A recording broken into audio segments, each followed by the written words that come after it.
How to turn off location on Instagram. In this video, I will guide you step by step on how you can turn location off on Instagram. First of all, launch open the Instagram app. Make sure to log into your account. Then head over to your profile. After that, tap on the three lines at the top right corner of your screen. This will take you to settings and activity.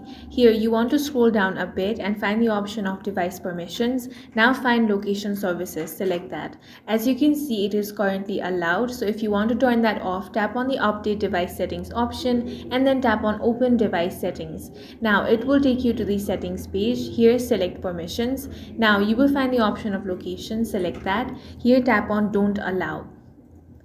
Once that is done, head back. Now you will find that the location has been successfully turned off on Instagram. That's all for this video. If you found it useful, make sure to hit the like button and subscribe.